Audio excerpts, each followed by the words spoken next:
இன்றைக்கு தியானத்திற்காக கர்த்தராகிய இயேசு கிறிஸ்து கொடுத்த வேதவசனம், இன்றைக்கு தியானத்திற்காக கர்த்தராகிய இயேசு கிறிஸ்து கொடுத்த வேதவசனம் மத்திய எழுதின சுவிசேஷ புஸ்தகம் 27ஆம் அதிகாரம், மத்திய எழுதின சுவிசேஷ புஸ்தகம் 27ஆம் அதிகாரம் 17ஆம் வசனத்தை கூட வாசிக்க வேண்டும்.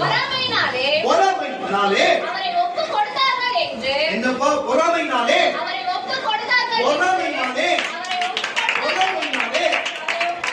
அவரை ஒப்புக் கொடுத்தார்கள் என்று பிலாத்து அறிந்து அவர்கள் கூடி இருக்கையில் அவர்களை நோக்கி எவனை நான் உங்களுக்கு விடுதலையாக்க வேண்டும் என்று இருக்கிறீர்கள்? பரபாசையோ கிறிஸ்து என்னப்படுகிற கேட்டார்கள். கரங்களை தட்டி கர்த்தருடைய பிள்ளைகளே, இந்த வார்த்தை கவனிங்க. என்ன காரியத்தை நடக்கிறச்சோ முதல் வார்த்தையே வாசிங்கன்னா பொறாமையினாலே ஒப்பு கொடுத்தார்கள். எதனால? பொறாமைனாலே. பொறாமை என்பதன் அர்த்தம் உங்களுக்கு சொல்ல வேண்டியது ஆழமாய் போய் உங்களுக்கு புரிய வைக்க வேண்டிய அவசியம் இல்லை. பொறாமை என்பது ஒரு வைத்தறிச்சலை குறிக்கிறது. புரிகிறதா? பொறாமை என்று சொன்ன அர்த்தத்தில் வைத்தறிச்சலை குறிக்கிறது.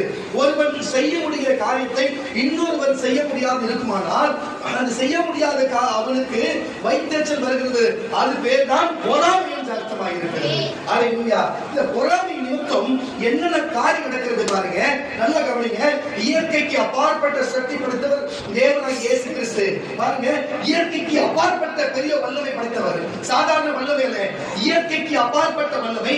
ஒரு பரிசுத்த வார்த்தை கவனிங்க, இங்க கவனிக்கணும் எல்லாரும். பாருங்க, இயற்கைக்கு அப்பாற்பட்ட ஒரு சக்தி படைத்தவர், உத்தமும் பரிசுத்தமாய் வாழ்ந்தவர், நீதியும் உத்தமமாய் இருந்தவர், தேவனுடைய குமாரன் எனப்படுகிறவர். இப்படிப்பட்ட மனுஷகுமாரன் வெளிப்பட்டவர். இப்படிப்பட்ட ஒரு தேவ சுரூபமாய் இருந்த அவர், அன்பின் சுரூபமாய் இருந்தவர். அவரை பார்த்து ஒரு சதிசெயருக்கும், ஒரு பரிசெயருக்கும், ஒரு வேதப்பாரருக்கும், அங்கிருக்கிற போர் சேவர்களுக்கும், ஊர் பொதுமக்களுக்கும், ராஜாவுக்குமே இப்படிப்பட்ட ஒரு விரோதம் செய்கிற ஒரு உணர்வு வரும் என்று சொன்னால், ஒரு வைத்தறிச்சல் வரும் என்று சொன்னால், அதுதான் பொறாமை என்று அர்த்தமா? இந்த நான் கேட்கிறேன், பாருங்க, அவரால் ஒண்ணு இந்த சதிசெயர்களும் இந்த பரிசெயர்களுக்கும் உண்டான காரியம்னா, வேதப்பாரர்களுடைய காரணம்னா, அவனும் இதே போல் வேதத்தை வைத்திருக்கிறவன் தான், தினந்தோறும் வேதத்தை வாசிக்கிறவன் தான், வேதத்தின்படி நடக்கிறவன் என்று தங்களை சொல்லிக் கொண்டு வாழ்கிறவன் தான். ஆனால் இயேசு அவங்க சொன்னது, அவங்க செய்கிற எல்லா காரியத்தையும் செய்து படித்தாரு, அதை செய்தபடி வாழ்ந்தாரு என்பதை அவர்கள் உணர்ந்திருக்கிறார்கள். ஆனால் அவர்கள் படித்தார்கள், தெரிந்து கொண்டார்களே ஒழிய அதன்படி அநேகர் வாழல. இயேசு சொன்னபடியே செய்தார், அநேகரும் சொல்லியே கொடுத்தார். கரங்களை தட்டி சொல்லுவாங்க. இவர்களுடைய எண்ணங்கள் என்ன சொன்னா, ஒண்ணு அந்த காலத்துல தீர்க்கதரிசிகள் போல இல்லையே, இவர் கொஞ்சம் வித்தியாசம் வேறுபடுகிறாரே. ஒண்ணு இவரிடத்துல நம்ம போயிடணும், ஆனா நம்ம கௌரவமும் நம்மளுடைய பணமும் நம்ம அந்தஸ்தும் போக விடாது. அவர் சொன்ன உபதேசப்படி நம்மளால வாழ முடியாது. இல்லை என்று சொன்னா அவர் நம்ம இடத்துல வந்துடணும். புரியுதுங்களா? ஒண்ணு நம்ம அங்க போயிடணும், இல்லைன்னா அவன் நம்ம இடத்துல வந்துடணும். நம்மளால போக முடியாது, அவனும் நம்ம இடத்துல இருந்து வர முடியாது. அப்ப என்ன செய்வது? ஒரு யோசனை. என்ன செய்வது? ஒரு யோசனை. என்ன சோதனை பண்ணது இல்லைன்னா கம்முன்னு கேள்வி, கம்முன்னு வார்த்தை மட்டும் கேள்வி, கம்முன்னு வார்த்தை மட்டும். அப்போ பாருங்க, என்ன காரியம் சொன்னா, இவங்களும் போய் சொல்ல முடியாது. பாருங்க, இவங்களும் போய் சொல்ல, அவங்களுக்கு சேர முடியாது, அவங்களும் இவங்க கூட இருக்க முடியாது. அப்போ யோசனை பண்ணி பார்த்தாங்க. அப்போ இப்ப இப்படி இருக்கிற காரியத்துக்கு நான் என்ன செய்யலாம்? அப்படி இல்லாம போறது நல்லதா, அவங்க ஒருத்தர் இல்லாம போறது நல்லா இருக்கு என்று சொல்லி அவங்களுக்குள்ள என்ன வைத்தறிச்சல் வந்து அவங்க செய்யறதை நம்மளால செய்ய முடியல. ஒண்ணு அவங்க கூட நம்மளால போக முடியல, அவங்க நம்ம கூட வர முடியல. அப்ப வைத்தறிச்சல் பட்டு பொறாமைனாலே அவரை கொள்ளும்படிக்கு, அல்லேலூயா, கொள்ளும்படிக்கு பிலாத்திலே கொண்டு வந்தார்கள், கொள்ளும்படிக்கு அங்க கொண்டு வந்தார்கள். ஆனால் என்ன நடக்கிறது? அங்க இவரிடத்துல எந்த குற்றத்தையும் குறையும் நான் காணவில்லையே, நான் என்ன செய்வது? ஏற்கனவே பிலாத்துடைய மனைவி இவருடைய எனக்கு சொப்பனத்திலே இப்படிப்பட்ட பிரசத்திலே வந்தது, இவருக்கு நம்ம விரோதமாக என்ன காரியம் செய்கிறது? வேணாம் என்று இந்த ரத்தப்படிக்கு நம்ம ஆளாகக்கூடாது என்று அவர் பயந்து நிற்கிறார். அப்பொழுது பஸ்கா பண்டிகை நாட்களிலே அங்கே சிறைச்சாலையில் இருக்கிற ஆட்களுக்கு எல்லாரும் ஒருமனமாய் கூடி இப்படி விடுதலை செய்ய வேண்டும் என்று கேட்டால், அவனை அங்க இருக்கிற சிறை கைதியை விடுதலை பண்ண வேண்டும் என்று ஒரு அந்த நாட்டில் ஒரு சட்டம் இருந்தது. அந்த சட்டத்தின்படி ஏற்கனவே பார்பாசை வெளியில இருக்கும் சிறைக்கு போகிறதுக்கு முன்பு, வெளியில புரட்சி பண்றதுக்கு முன்பு வெளியில இருக்கும் பொழுது இயேசு ஒரு நாள் அவனை பார்த்து, நீங்க உனக்காகவும் நான் என் ஜீவனை கொடுப்பேன் என்று அவனுக்கு தனிப்பட்டவமா சொல்லி இருந்ததை அவன் அந்த நேரத்தில் உணர்ந்திருக்கிறான். அதே போல பரபாசை விடுதலை செய், இயேசுவை சிலுவையில் அறை, பரபாசை விடுதலை செய், இயேசுவை மரண தண்டனை கொடு என்று சொல்லி சதுசேயர்களும் பரிசேயர்களும் அங்க இருக்கிற எல்லாரும் சேர்ந்து பொதுமக்களிடத்திலே சொல்லினார்கள். பொதுமக்கள் கூச்சலிட்டார்கள். அதே போல அவங்க கேட்டபடியே எல்லாத்தையும் என்ன செய்து விட்டார், அந்த காரியத்தை செய்தார். இந்த ஒரு பாருங்க, ஒரு பரிசுத்தமாய் வாழ்ந்த ஒரு மனிதனை, ஒரு தீர்க்கதரிசியை வெளிப்பட்டவரை, ஒரு பாருங்க ஒரு அப்போஸ்தலனாய் வெளிப்பட்டவரை, ஒரு பாருங்க ஒரு குமாரனாய் வெளிப்பட்டவரை, அது மட்டும் இல்லாம தேவன் குமாரனாய் வெளிப்பட்டவரை, ஒரு மெஸ்ஸியாவை வெளிப்பட்டவரை பார்த்து பொறாமை கொண்டு நிமித்தம், அவர் பொறாமை கொண்டு நிமித்தம் அவர் போய் கொள்ளும்படிக்கு எந்த வேதத்தை கையில் வைத்திருக்கிற தங்களை ஊழியர் என்று சொல்லப்படுகிறவர்களே இப்படிப்பட்ட நிந்தையான காரியத்தை செய்தார். பொறாமையினாலே அவர்களை ஒப்பு கொடுத்தார்கள் என்று பிலாத்து அறிந்து அவர் கூடி இருக்கையில் அவர்களை நோக்கி எவனை நான் உங்களுக்கு விடுதலை ஆக்க வேண்டும் என்று நான் பரபாசையோ கிறிஸ்து என்னப்படுகிற இயேசுவை என்று கேட்ட எல்லாரும் பரபாசை என்று சொன்னார்கள். அல்லேலூயா. அப்போ ஒரு மனுஷனுக்குள்ளே ஒரு பொறாமை வந்தா என்ன சம்பவிக்கிறது? ஒரு மனுஷனுக்குள்ளே பொறாமை வந்தா, ஒரு கிறிஸ்தவனுக்குள்ளே பொறாமை வந்தா, பாருங்க அங்க இருக்கிற ஒரு யூதனுக்கு, ஒரு பரிசேயனுக்கு இப்படிப்பட்ட வேண்டா. 16ஆம் வசனம் வாசிக்கணும். அப்பொழுது காவல் பண்ணப்பட்டவர்களின் பரபாஸ் எனப்பட்ட ஒருவன் இருந்தான். என்னப்பா? அவரை ஒப்பு கொடுத்தார்கள் என்று பிலாத்து அறிந்து அவர்கள் கூடி இருக்கையில் அவர்களை நோக்கி எவனை நான் உங்களுக்கு விடுதலை ஆக்க வேண்டும். அப்ப ஏற்கனவே இது எல்லாம் சித்தத்தோடு நடந்து வரப்போகிறது என்று ஏசந்தார். ஆனா அதுக்கு ஒரு காரணம் தேவைப்பட்டது. அது பொறாமை என்னும் காரணமாக இருக்கிறது. இந்த உலகத்திலே இந்த மனுஷங்க சதிசேர் என்றும் பரிசேர் என்றும் அவங்க போடுற வஸ்திரம் உயர்ந்தது என்றும் அவங்க தேவனுக்கு தேவனோடு வசனத்துல பேசுகிறார் என்றும் தங்கள் ஊழியர் என்றும் சொல்லிக் கொண்டு இருக்கிற இப்படிப்பட்ட ஆட்களுக்கு கூட தேவன் மேலேயே, ஒரு பரிசுத்தர் மேலேயே, உத்தமர் மேலேயே, யாருக்கு எந்த தீங்கு நினையாதவர் மேலேயே, இயற்கைக்கு அப்பாற்பட்ட அற்புதம் அதிசயம் அடையாளம் செய்கிறவர் மேலேயே இவர்களுக்கு கொச்சிருக்கும் பொறாமை வரும் என்று சொல்லி அந்த பொறாமை வந்து இயேசுவையே கொள்ளும்படிக்கு பாருங்க அங்க இருக்கிற மக்களுக்கு அச்சுறுத்தல் செய்த, அந்த மக்களுக்கு தீங்கு செய்த ஒரு பொல்லாத மனுஷன் பரபாசை விடுதலை செய்ய வேண்டுமா? ஆனா பாவம் அறியாத பாவ மன்னிப்புக்கு கொடுக்க வந்த அந்த இயேசுநாதர் வந்து கொல்லப்பட வேண்டுமா? இப்படிப்பட்ட வழக்கு கொடுக்க வேண்டும் என்று சொல்லி ஒரு மனுஷனுக்குள்ள ஒரு எண்ணம் வரும்னு சொன்னா அந்த எண்ணத்துடைய ஆரம்பத்தின் காரணம் என்னவா இருக்கிறது? பொறாமையாக இருக்கிறது. பொறாமையாக இருக்கிறது. இன்றைக்கு கர்த்தர் பொறாமை என்ற தலைப்பில் பேச பொறாமை என்று சொன்னா ஒரு மனுஷனுக்கு வருகிற ஒரு உள் உணர்வை குறிக்கிறது. அது ஒரு உள் உணர்வை குறிக்கிறது. நம்மளால முடியாதது மற்றவன் செய்கிறான் என்று சொல்லுகிற ஒரு உள்ளுணர்வை குறிக்கிறது. அது வைத்தறிச்சலாக இருக்கிறது. அந்த வைத்தறிச்சல் தான் பொறாமை என்று அர்த்தமாக இருக்கிறது. இப்ப பொறாமை என்று உங்களுக்கு தெரிந்திருக்கும் என்று சொன்னா கரத்தட்டி விளையாட சொல்லுவோமா? கரத்தட்டி விளையாட சொல்லுவோமா? இப்படிப்பட்ட ஒரு காரியத்தை, ஒரு பொறாமை என்ற காரியத்தை தேவன் இப்படிப்பட்ட காரியத்தை வெளிப்படுத்தி இருக்கிறார். உங்களுக்கு சொல்லுகிறேன் கர்த்தருடைய பிள்ளைகளே, தேவனுக்கே இந்த நிலை என்று சொன்னார். அல்லேலூயா. ஊழியக்காரனுக்கு எந்த நிலையா இருக்கும்? ஊழியக்காரனுக்கு என்ன நிலையா இருக்கும்? அல்லேலூயா. என் வாழ்க்கையில நான் படாத பாடுகளா, நான் படாத காரியங்களா, ஐயோ அப்பா, இந்த தீர்க்கதரிசன வரத்தை பெற்றுக்கொண்டு எல்லாரும் தீர்க்கதரிசன வரத்தின் மேல் ஒரு ஈர்ப்பு இருக்கதான் செய்யும். எல்லாருக்கும் தீர்க்கதரிசன வரத்தின் மேலே ஒரு பரிவு இருக்கதான் செய்யும். ஆனா அந்த தீர்க்கதரிசனத்தையும் இந்த ஆவிக்குரிய 9 வார்த்தையை நான் பெற்றுக்கொண்டு இந்த பாஸ்டருக்கு கிட்ட, இந்த ஊழியக்காரன் சொல்லப்படுகிறவர்கிட்ட நான் விடாத பாடுபட்டனே. எங்கு போனாலும் உங்களை முகம் படிப்பான். எந்த இடத்துக்கு போன வரவைப்பான். அவன் தேவை சந்திக்கப்பட்டு விடும். ஆனால் அங்குதான் முகம் வழியை வைப்பான். அல்லேலூயா. முகமுடைய வைப்பான். மன வேதனைப்படுத்துவான், துன்பப்படுத்துவான், துயரப்படுத்துவான், கஷ்டப்படுத்துவான், நம்மளை வர வச்சுட்டு நம்மளை வேதனைப்படுத்துவான். நம்ம இல்லாத நேரத்தில் நம்மளை பத்தி பின்னால பேசுவான். அவன் ஒரு ஆலயம் சொல்லுவான். அல்லேலூயா. எப்பொழுதுமே நம்ம குறை சொல்லுகிற எண்ணத்திலேயே வைத்திருப்பான். நம்ம எப்பொழுதுமே தவறான சித்தனைக்குள்ளவே வைத்திருப்பான். எப்படா நம்ம சாபம் என்றும் எதிர்பார்ப்பான். எப்படா நம்ம இல்லாத போம் என்று எதிர்பார்ப்பான். ஆனா நான் சொல்லுகிறேன் கர்த்தருடைய பிள்ளைகளே, இப்படி ஒரு காரியம் ஒரு ஊழியக்காரர்களுக்குள்ளே இருக்கும் சொன்னா, ஒரு பொறாமை புத்தி இருக்கும் சொன்னா, ஒரு சட்டை நல்ல சட்டை போட்டா இது எங்க வாங்கல இது எப்படின்னு சொல்லி அதுல ஒரு கொச்சிருப்பு, ஒரு வாட்சி கட்டணும், ஒரு நல்ல ஒரு வஸ்திரம் போட்டா, நல்ல ஒரு ஷூ போட்ட, ஒரு செருப்பு போட்டா, அல்லேலூயா. நான் நல்ல வஸ்திரம் போடுறேன்னா எனக்குள்ள இருக்கிற ஆவியானவர் சந்தோஷப்படி அவரை கனப்படுத்த படிக்கிறார். கிழிஞ்சது கண்டல் போட்டு மதிப்பாங்களா? நம்ம நல்லா இருந்தா நம்ம உள்ள இருக்கிற ஆவியை கனப்படுத்துகிறது போல அதை நினைச்சு நம்ம பண்றோம்.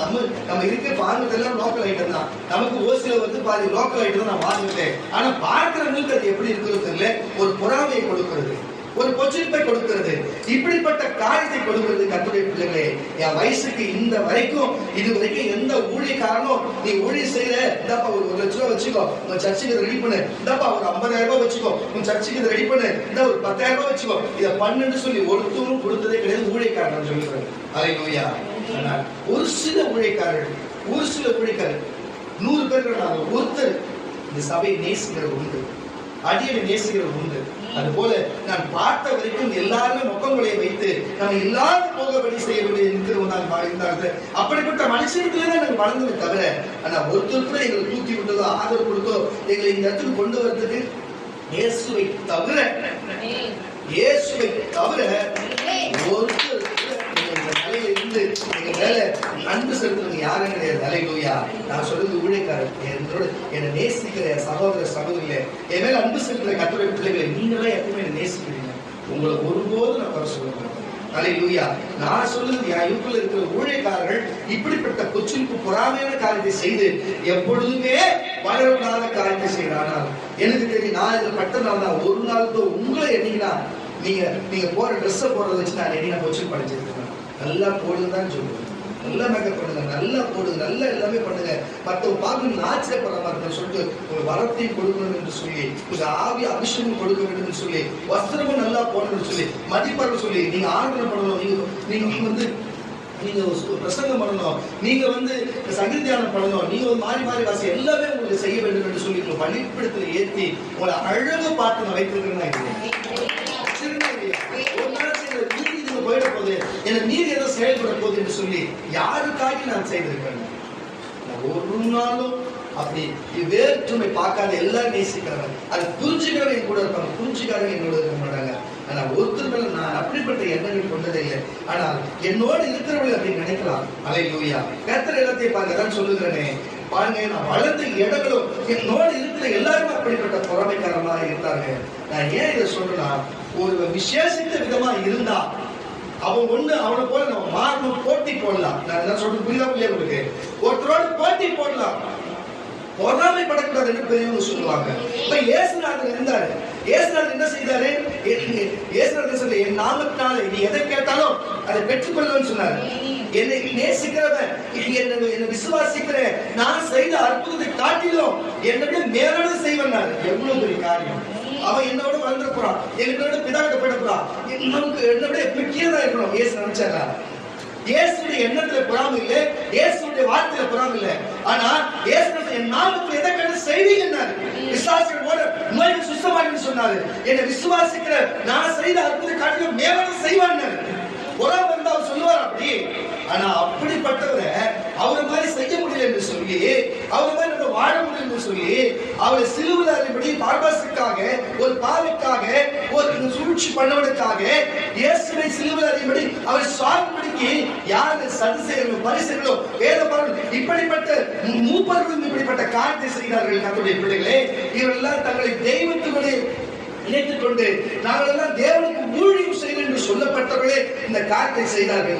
அதுதான் சொல்லுகிறேன், ஒரு ஊழி பழைய ஏற்பாடு இருந்தாங்க, இப்ப இருக்கிற ஊழியக்காரனா இருந்தாங்க, சபையா இருந்தாங்க, விசுவாசம் உலக மனுஷன் விட்டு உலகத்தில் இருக்கிற எல்லாம் அப்படிதான் இருப்பான். ஆனா சபைக்குள்ளவே இப்படி இருக்கிறதே, சபைக்குள்ள இப்படி நடக்கிறதே, அதை சொல்லுகிறேன். அந்த இயேசு நாட்களில் பார்த்திருக்கிறேன். என் வாழ்க்கையிலும் இப்படிப்பட்ட காலத்திலிருந்து இவ்வளவு தூரம் வரதுக்கு நான் எவ்வளவு பாடுபட்டேன். எல்லாம் இயேசுதான் கொண்டு வந்து சேர்த்தார். இங்கிருந்து என்னை தள்ள வேண்டும் என்று சொல்லி, என்ன போய் பின்னால போய் வார்த்தைகளை பேசி என்னை இங்கிருந்து தள்ள வேண்டும் என்று சொல்லி சபைக்குள்ளவே சூழ்ச்சி பண்ணி என்னை வேதனை மேல வேதனை கொடுத்து கொண்டிருக்கிறாங்க. இந்த இடத்துல இந்த சட்டை கொடுத்த ஒரு தெய்வம், இந்த பேண்ட் கொடுத்த ஒரு தெய்வம், என்னை இங்க நிக்க வச்ச ஒரு தெய்வம், இந்த சபை கொடுத்த ஒரு தெய்வம். அல்லேலூயா. எவ்வளவோ நான் பார்த்து வந்தேன். ஆனா இந்த இடத்துல கீழே தள்ள வச்சு நினைக்கிறீங்க. ஒண்ணு இந்த இடத்த விட்டு நான் போனா நான் பரலோகம் போனதை கஷ்டப்பட்டு என்னால் அது தேவனுக்காக தான் சித்தம். ஆனா அப்படி கீழே இறக்கணும்னு நினைச்சாங்க. அல்லேலூயா. கர்த்தர் அவங்க எந்த இடத்துக்கு போவாங்க கர்த்தர் தான் அவங்களுக்கு விசாரிக்கணும்.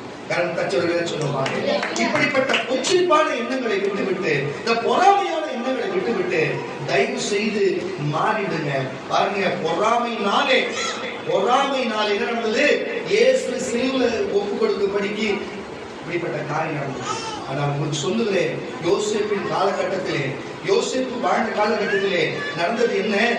இஸ்ரவேலும் யாக்கோபுடைய வீட்டிலே அவர்கள் பிள்ளையாய் பிறந்த யோசேப்புக்கு ஒரு சொப்பனத்தை தேவன் காண்பிக்கிறார். அந்த சொப்பனத்திலே அந்த 12 அரிக்கட்டுகள் இருக்கிறது. அந்த அரிக்கட்டு எல்லாமே ஒரு அரிக்கட்டுக்கு வணங்குகிறது. அந்த அரிக்கட்டுக்கு மேலாக சூரியனும் சந்திரனும் இருக்கிறது என்று சொல்லி அவர் சொப்பனத்தை இப்படிப்பட்ட நடந்தது என்று சொல்லி தன் சகோதரர் தாய் தகப்பனிடம் சொல்லுகிறார். சொல்ல வேலையே சகோதரர்களுக்குள்ளே ஒரு எண்ணம். அப்போ நாங்கள் தான் அரிக்கட்டுகள், ஒரு அரிக்கட்டு நீ, நாங்க உனக்கு வணங்குறோமா? நீ வணங்குற அளவுக்கு நீ தான் அவ்வளவு பெரிய ஆளா? இருக்கிற சின்ன பையன் யோசிப்பாங்க. யோசிப்பு சின்ன பையனா இருக்கிறதுனாலே அவங்களால ஜீர்ணிக்க முடியல, ஏற்றுக்கொள்ள முடியல. ஏன்னு சொன்னா அவன், அதுதான் நான் சொல்லுகிறேன், உங்களுக்கு கூட நான் சொல்லுறேன், கர்த்தருடைய பிள்ளைகளே, எப்பொழுதுமே உங்க வீட்டுல 3 பசங்க இருக்கிறாங்கன்னா 3த்தையும் ஒண்ணு போல பாருங்க, நல்லதா இருக்கும். அதுக்குள்ளவே ஒரு கெட்ட பாருங்க, ஒரு நல்ல பையன் பசங்களா இருக்கும், ஒண்ணு சொல் பேச்ச கேட்காத, ஒண்ணு மட்டும் கேட்டதா இருக்கும். ஆனா அதுக்குள்ள எண்ணங்கள் எப்படி இருந்தாலும் செய்யற தகப்பனும் தாயும் செய்யற கடமை கரெக்டா செய்திருந்தோம். ஆனா என்ன செய்தாரு சொன்னா, இவர் ராகேலுடைய பிள்ளை என்பதனாலே, அந்த நேசித்தபடினாலே என்ன காரியம், இவருக்கு மட்டும் ஒரு வித்தியாசமான உடைகளை தரித்து இவர் கொஞ்சம் அதிகமாய் நேசித்தவரா இருந்ததா தகப்ப தன் கூட இருந்த சகோதரர்களுக்குள்ள அப்படிப்பட்ட ஒரு கோபம் உண்டது, ஒரு பொறாமை வருகிறதுக்கு யாக்கோபும் ஒரு காரணமா இருந்தால், அது நாளடைவில் அவர் சொல்லுகிற, இப்போ ஒருத்தர் கோபமும் ஒரு பொறாமையும் ஒரு காரியம் இருந்தா அவர் சொல்லுகிற நம்மளால கேட்க முடியுமா? ஒருத்த மேல கோபம் வந்தா அவர் சொல்றது நம்ம கேட்க முடியுமா? கேட்க முடியாத சொல்லுகிறேன். கவனிக்கிறீங்களா இல்லையா? தூங்குறீங்களா? ஊழிய செய்யணும் வந்துக்கிறீங்க, சொல்லுங்க. அப்போ இப்படிப்பட்ட காரியம் இருக்கிறதே கர்த்தருடைய பிள்ளைகளை தயவு செய்து சொல்லுகிறேன், கொஞ்சம் பாருங்க. இப்படி பெற்ற தாய் தகப்பன் செய்கிற காரியத்தில் இருந்தோம் பிள்ளைகளுக்கும் இப்படிப்பட்ட ஒரு உள்ளுணர்வு உள்ள வந்து என்ன நடக்கிறது சொன்னா, இறுதியிலே யோசேப்பை கொல்லும்படிக்கு சென்று அவனை கொல்லும்படிக்கு முயன்று அவனை அடித்து அவனை சட்டை கிழித்து அவனை குழியை தள்ளுகிறார்கள். அப்பொழுது ரூபன் சொல்லுகிறான், வேணாப்பா, அவன் நம்மளுடைய அவனை சாவடிக்க வேணாம், இந்த குழியில தள்ளிலான்னு சொல்லு. ஆனா அதுக்கப்புறம் குழியில தள்ளிலான்னு சொல்லு. ஆனா அதுக்கப்புறம் யூதா சொல்லுகிறான், எதுக்குப்பா அவனை கொல்ல வேணும்? வேணாம், இப்போ 10 இஸ்மவேலர்கள் வராங்க, அவங்ககிட்ட அவனை அடிக்க வித்துடலாம், அந்த ரத்தப்பழிக்கு நம்ம எங்கன்னா போய் உயிரோடு இருப்பான், என்ன நம்ம சகோதரன் ஆச்சு சொல்லி 2 சகோதரன் சேர்ந்து மற்ற சகோதரர் கிட்ட அவனை காப்பாத்தி என்ன செய்யறன்னு சொன்னா அவனை அடிமை விட்டு விடுகிறார்கள். அல்லேலூயா. எது நிமித்தம்? பொறாமை நிமித்தம். எது நிமித்தம்? பொறாமை நிமித்தம் இப்படி ஒரு காரியம். ஆதியாகமம் புஸ்தகம் முதல் ஆதியாகமம் புஸ்தகம் 26ஆம் அதிகாரம் 14ஆம் வசனம். ஆதியாகமம் புஸ்தகம் 26ஆம் அதிகாரம் 14ஆம் வசனம். சீக்கிரம் வாசிக்க கேட்கலாம். அவனுக்கு ஆட்டு மந்தையோ, பாருங்க, அவனுக்கு ஆட்டு மந்தையோ மாட்டு மந்தையோ அநேக பணிவிடைக்காரரோ, பாருங்க, கண்ணை தட்டி வெளியில சொல்லுவாங்க. பாருங்க, இந்த காரியம் நல்ல கவனிங்க. நீ என்ன பண்ணணுமா, அதே ஆதியாகமம் புஸ்தகம் 37ஆம் அதிகாரம் 11ஆம் வசனம் வாசிக்கணும். ஆதியாகமம் புஸ்தகம் 30 வியூவா வந்து ஏற்கனவே எடுத்து வச்சுக்கோ. தேவன் இருக்கா? போயிடுச்சா? இருக்கா? 37 வாசிப்பாங்க. ஆதியாகமம் 37 தேவன் வாசிங்க சீக்கிரம். நல்ல சத்தமா. அவன் சகோதரன் அவன் மேல் பொறாமை கொண்டார்கள். அவன் சகோதரன் அவன் மேல் பொறாமை கொண்டார்கள். அவன் தகப்பனோ அவன் சொன்னதை எல்லாத்தையும் மனதிலே வைத்துக் கொண்டான். பின்பு அவன் சகோதரன் எல்லாரும் ஆடு மேய்க்க போயிருக்கிறாங்க, அவங்க போய் உணவு கொண்டு போய் கொடுக்க வேண்டும், நீ போய் கொடுத்து விட்டு வா என்று சொல்லி அனுப்பும் பொழுது அப்பொழுது அவன் வருகிறான். அப்ப இதை கண்டு இப்படிப்பட்ட காரியம் செய்து அவனுடைய சரீரத்திலே பாருங்க ஒரு ஆட்டுக்கடாவை அடித்து அதில் ரத்தத்தை இவனுடைய வஸ்திரத்தில் பூசி தகப்பனத்தில் கொடுத்து அவன் செத்தே போனான் என்று சொல்லி பாருங்க ஆள் மாறாட்டத்தை போல செய்கிறார்கள். ஆக இங்கேயும் தகப்பனுடைய உள்ளத்தில் என்ன நடக்குது? அவன் யோசேப்பு செத்துட்டான் என்று யாக்கோபு நினைக்கத்தக்க ஒரு காரியத்தை பொறாமையினால செய்யப்படுகிறார்கள். யுத்தத்தில் வாசிமா. அப்பொழுது இஸ்ரவேல் யோசேப்பை நோக்கி உன் சகோதரர் சீலோவிலே ஆடுகளை மேய்க்கிறார்கள் அல்லவா, உன்னை அவர்களிடத்துக்கு அனுப்புகிறேன் வா என்றார். அப்பொழுது அவன் நீ போய் உன் சகோதரனுடைய சேமம் எப்படி என்றும் ஆடுகள் எப்படி இருக்கிறது என்றும் பார்த்துக்கொண்டு எனக்கு மறுசெய்தி கொண்டு வா என்று அவனுக்கு சொல்லி எபிரேன் பள்ளத்தாக்கிலே இருந்து அவனை அனுப்பினேன்.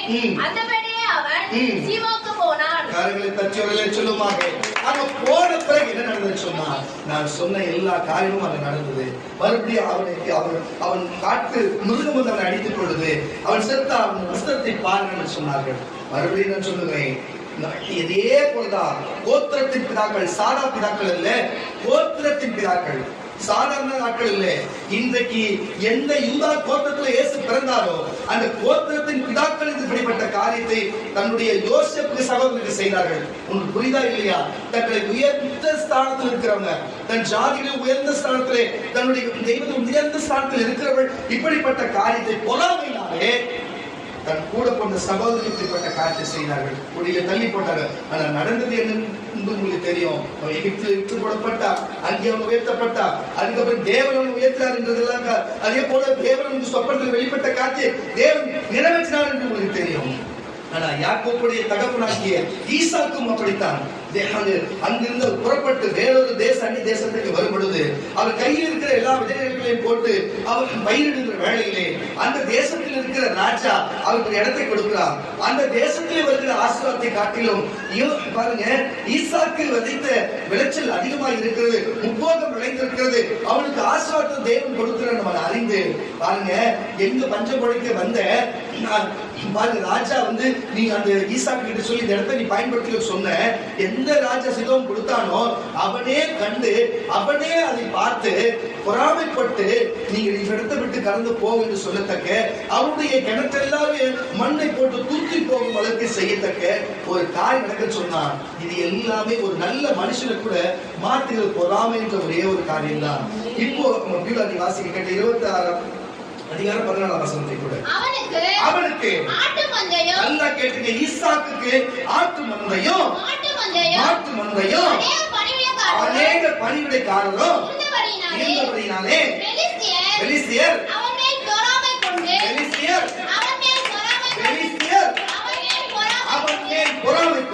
அவன் தகப்பனாகிய ஆபிரகாமின் நாட்களிலே வேலைக்காரன் துறவுகள் எல்லாம் மண்ணினாலே போட்ட எவ்வளவு சிரிப்பு இருந்தா, எவ்வளவு ஒரு பொறாமை இருந்தா, அந்த இடத்துல ஒரு ஊத்து கண்டுபிடிக்க எவ்வளவு கஷ்டம் தெரியுமா?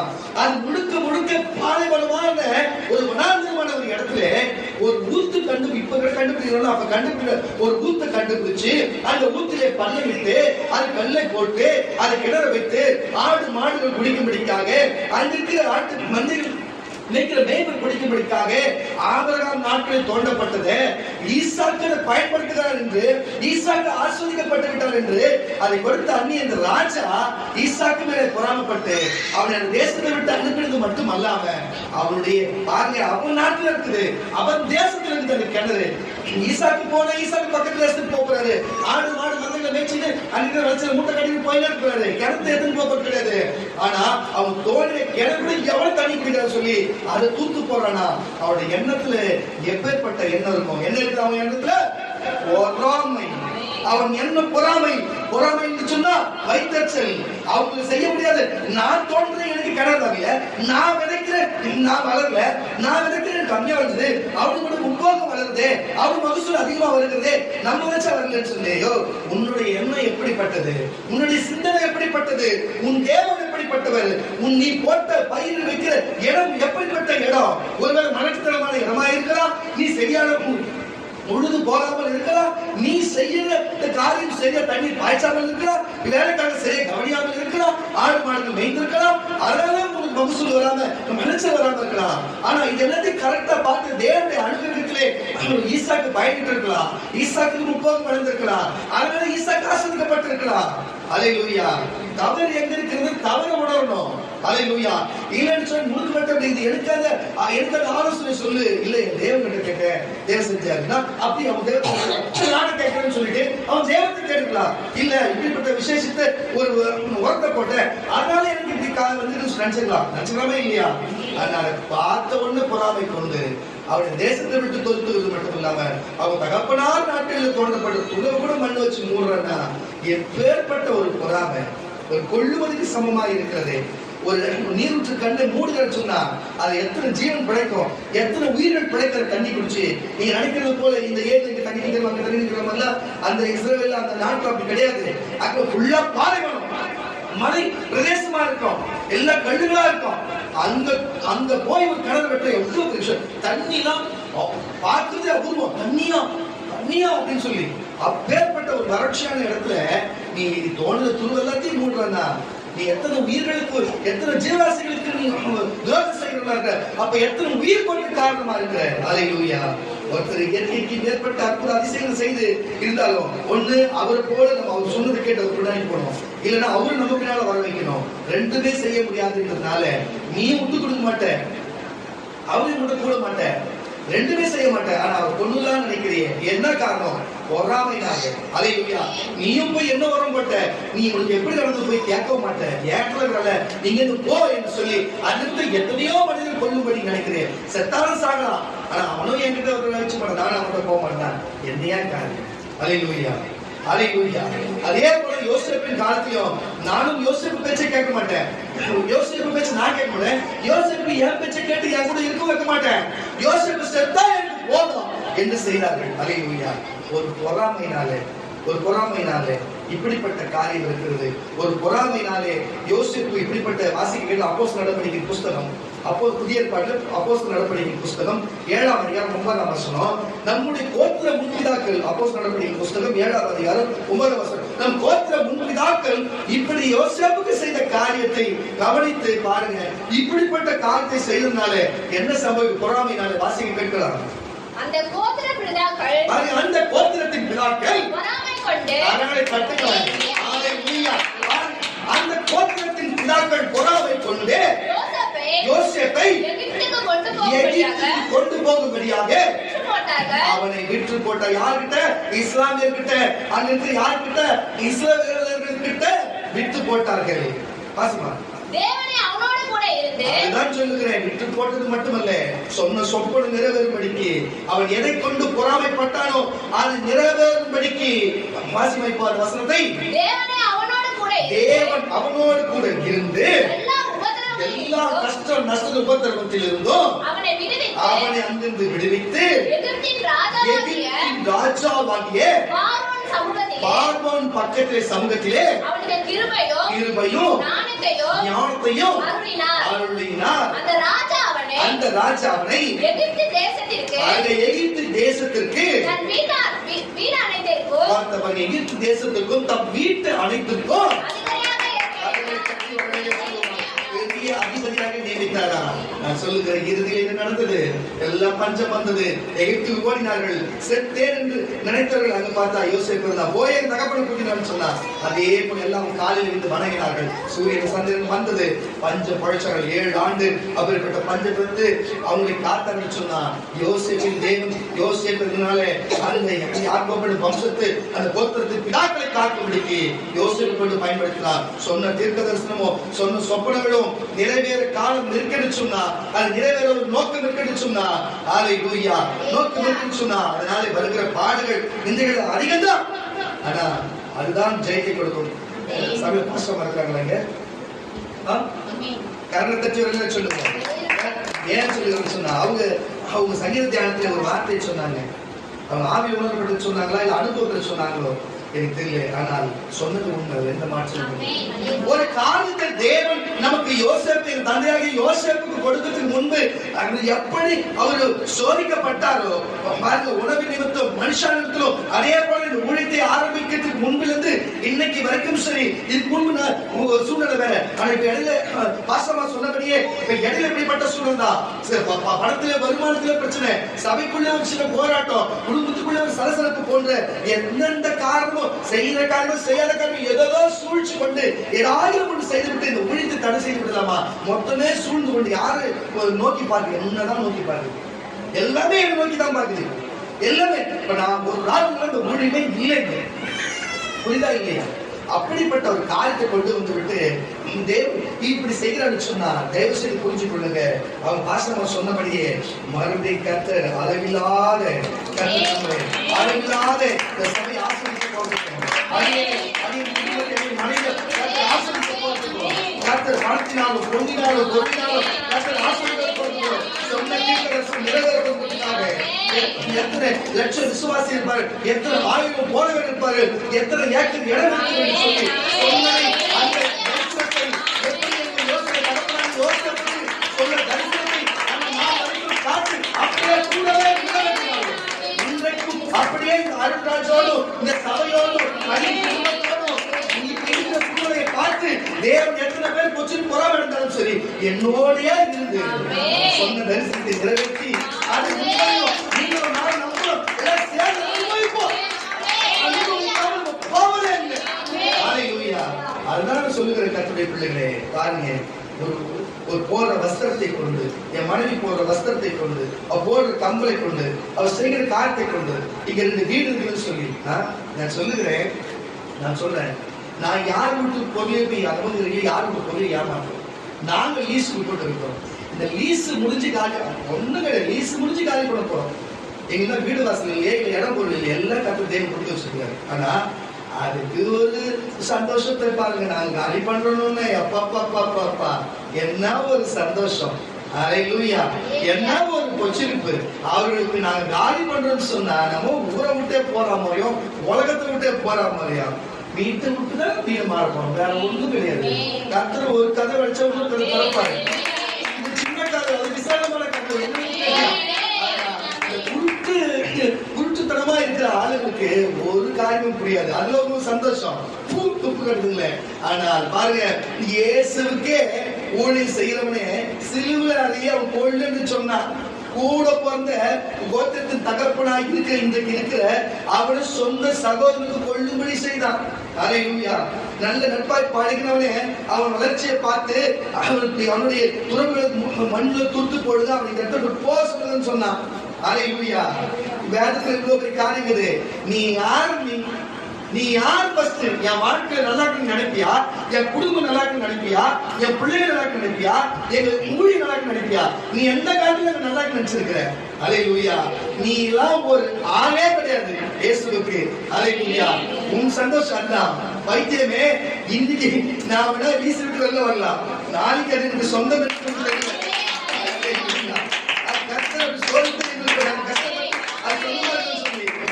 சீட்டி விட்டுனா சும்மா வெளியில போயிருக்கலாம், ஆனா இதுல இருந்து தெய்வத்தை சொந்தமா இதுதான் இருக்க போறது. இதோட எண்ணத்தை பாருங்க. அப்போ பொறாமை, எப்படிப்பட்ட பொறாமை இருந்தா என்ன ஒரு சந்தோஷமான பதில், என்ன ஒரு காரியம், என்ன ஒரு மன மகிழ்ச்சி. ஹல்லேலூயா. கர்த்தர் ஜீவனுள்ள தெய்வம், எல்லாத்தையும் பார்த்துதான் இருக்கிறாரு, எல்லாத்துக்கும் ஒரு பதில் செய்தா இருக்கிறாரு. ஒரு நாள் கண்டிப்பா இல்ல, இந்த வாரமே செய்வாரு, இந்த வாரமே செய்வாரு. இந்த வாரமே நடக்கலாம் பாருங்களேன். கர்த்தர் அப்படிப்பட்ட காரியத்தை செய்ய வல்லவராக இருக்கிறார். அவர் நெட்ல வெளிப்படுத்தினார். அப்பா ஜீவனும் எடுக்க ஒரு தாமதமா இல்ல, துரிதமா இருக்குன்னாரு.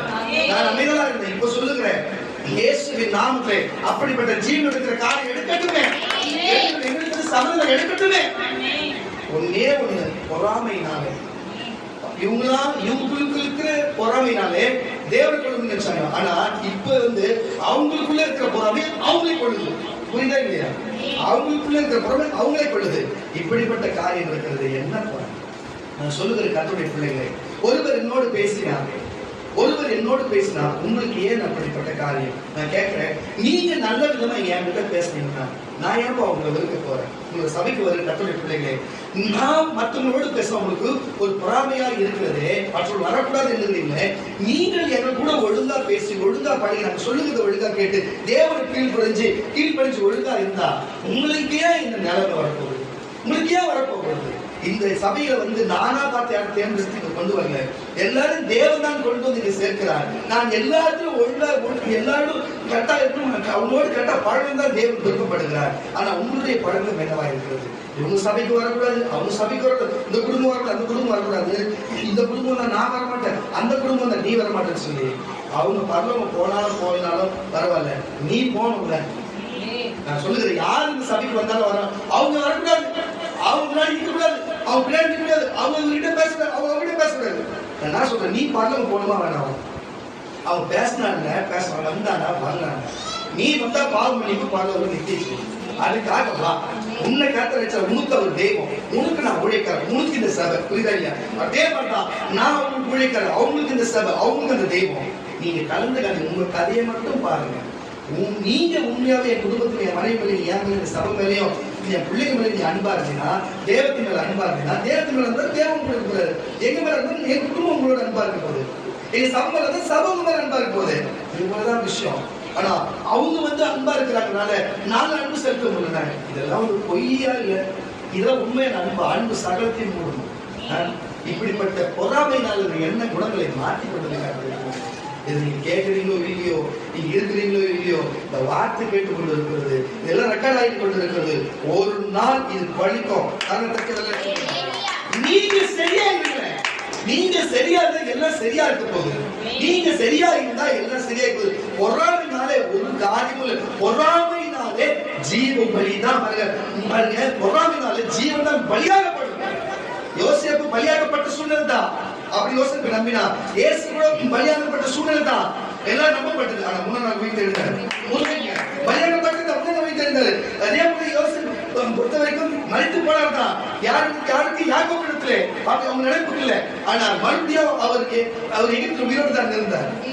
புரிஞ்சுங்க, அப்படிப்பட்ட காரியம் இருக்குது கர்த்தருடைய பிள்ளைகளே. நான் சொல்லுகிறேன் பாருங்க, இப்படிப்பட்ட பொறாமைகள் நமக்குள்ள வேணாங்க. சதிசெயர்களுக்குள்ள இருக்குது, பரிசெயர்களுக்குள்ள இருந்து, நான் பழகின அநேக ஊழியக்காரர்களும் இருந்தது. சபைக்குள்ள வேணாங்க. அது இயேசுவே கொண்டு விடுங்க. உனக்குள்ள இருக்கிற இயேசுவை கொண்டு விடுங்க. அது வேணாங்க. சபை மேல பொறாம வேணாங்க. உழைக்கார குடும்பம் மேல பொறாம வேணாங்க. அது வாங்குற பொருள் மேல வேணாங்க. அவங்க வாழ்க்கை மேல வேணாங்க. அல்லேலூயா. சபை மேல வேணாங்க. சபைக்குள்ள இருக்கிற சகோதரர் மேல வேணாங்க. அவங்க எங்களோட பழகுறத பிரச்சனையை பார்த்து நீங்க வந்து இன்னும் நீங்க இன்னும் க்ளோஸா வாங்க, இன்னும் நெருங்கி வாங்க, இன்னும் நாங்க நெருங்க முடியும். வேணாங்க. உங்க மேல தப்பு வச்சுங்க, உங்க மேல பிரச்சனை வச்சுங்க. நீங்க பொறாமையில வேணாங்க. பொறாமை வந்து நமக்கு உள்ளத்துல, நமக்கு உள்ளுக்குள்ள இருக்க புள்ளனை போல நம்ம கொன்று விடுங்க. பொறாமை நம்மளை அழிச்சிடுங்க. நான் சொல்ல, இது வரைக்கும் பொறாமை பத்தி வேணாம்னு சொல்லல யாரும். இதுக்கப்புறம் வர வசனத்துக்கு நீங்களே பாருங்க. பொறாமைனாலே யோசேப்புனால என்னாச்சு? நான் இயேசு அவர் கூட இருந்தனால. இனி கூட நீங்க பொறாமையினாலே எங்களை குடும்பத்தை எல்லாம் செய்யலாம். முடிவு. அல்லேலூயா.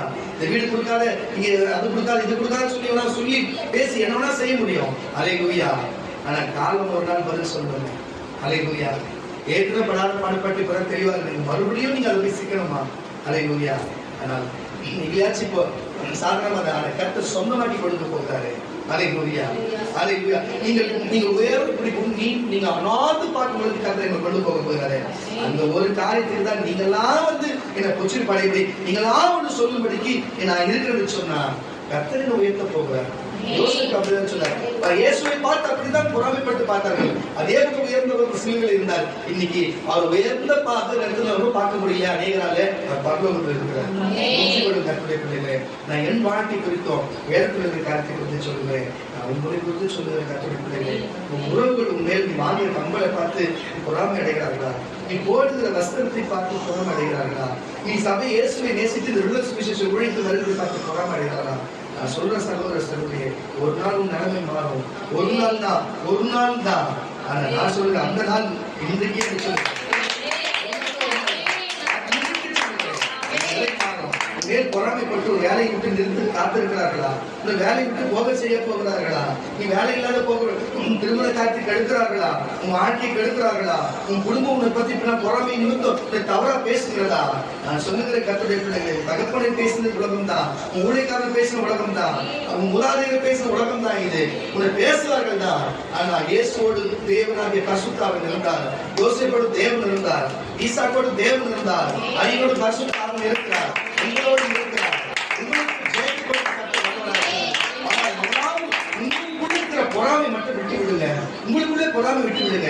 இதுக்கு முன்னாடி இந்த நேற்று வரைக்கும் எப்படியோ இந்த நிமிஷத்துல இருந்து அதெல்லாம் விட்டு விட்டு நம்ம எல்லாரும் ஒன்று போல சமாதானமா எல்லாரும் வேறு நினைத்துக் கொண்டு கசப்பு மறந்து விட்டு பொறாமை இல்லாத இருப்போம் என்று நான் சொல்லுகிறேன். கர்த்தருடைய பிள்ளைகள், பொறாமை வைத்தச்சல், ஒரு நகை வாங்கின மக்கள் வாங்கின வைத்தச்சல், ஒரு வீடு வாங்கின வைத்தச்சல், ஒரு வாகனமான வைத்தச்சல், எது வாங்கினாலும் வைத்தச்சல். அல்லேலூயா.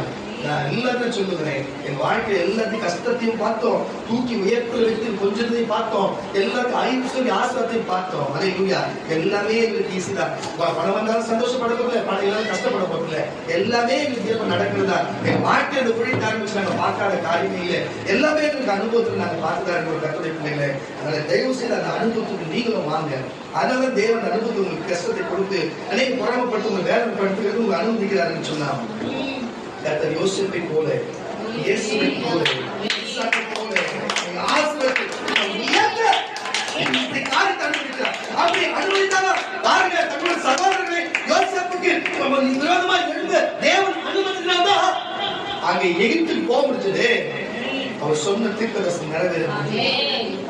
இயேசு அதே போல பூமிக்கு வந்து அநேகர் பொறாமைப்பட்டு அவர் சிலுவையில் அடிபடி அவர் அமிலா காத்திருந்ததான் இன்னைக்கு பிதாவின் மனது கஷ்டப்பட்டு நீ உலகம் முழுவதும் இயேசுவே ரட்சகர் என்று சொல்லத்தக்க அவர் பேர் பெற்று இருக்கிறார்.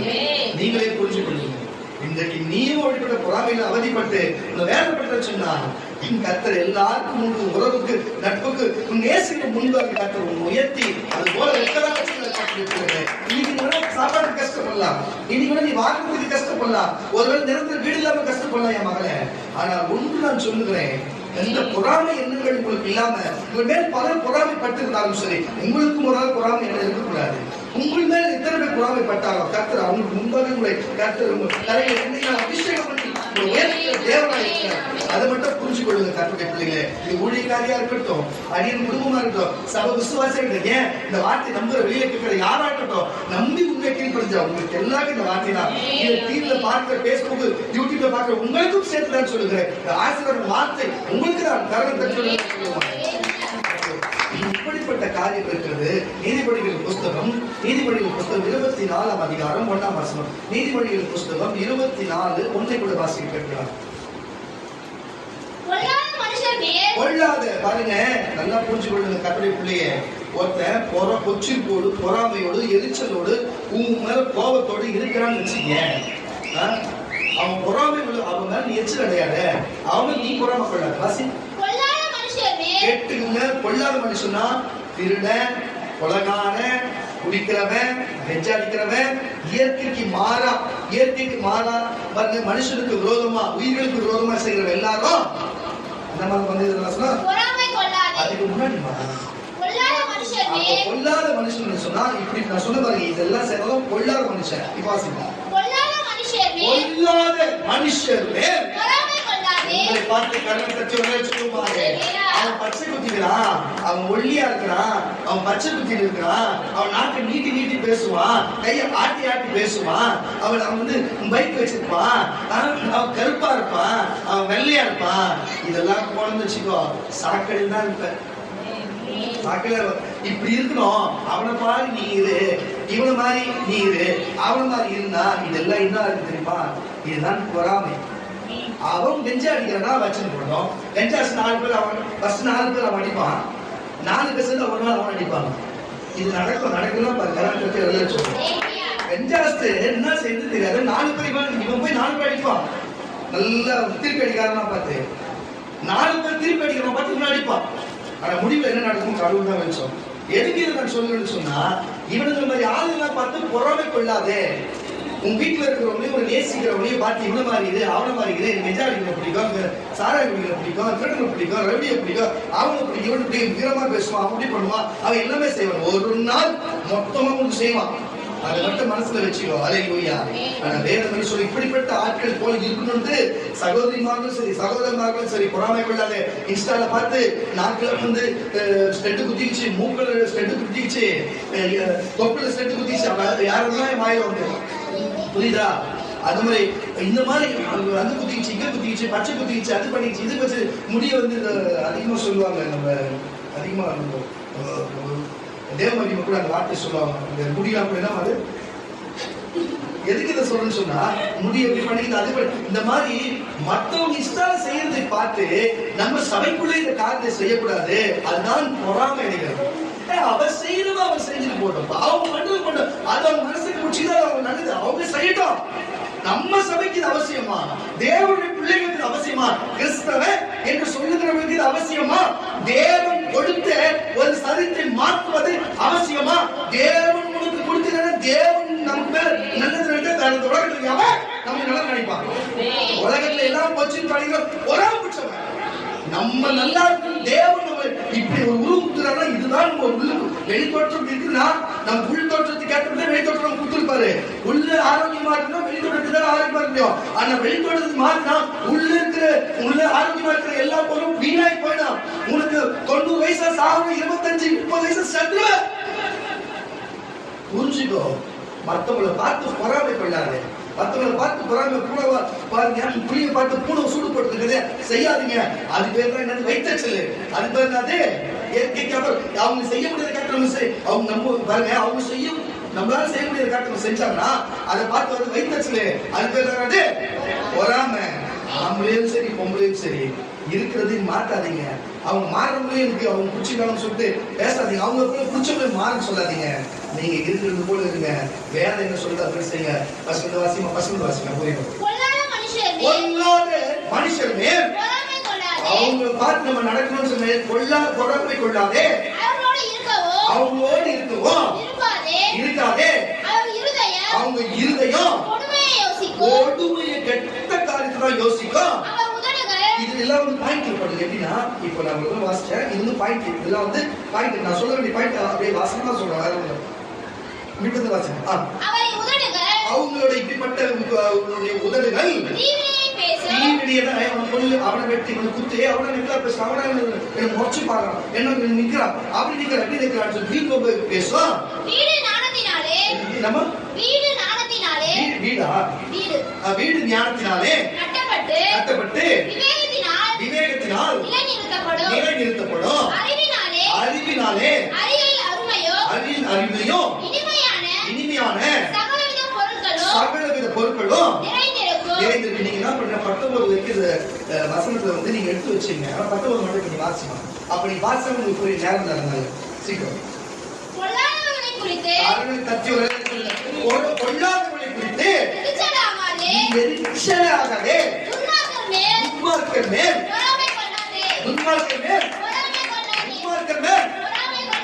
அவன் 10 லிட்டர் சாராயம் குடிக்கிறியா? அவன் 5 கிலோ கெஞ்சா எடுத்துட்டான், 10 ஊசி ஏற்றிட்டான். ஆனாலும் ஸ்டெடியா இருக்கிறான், ஆனா நல்லா இருக்கிறான்.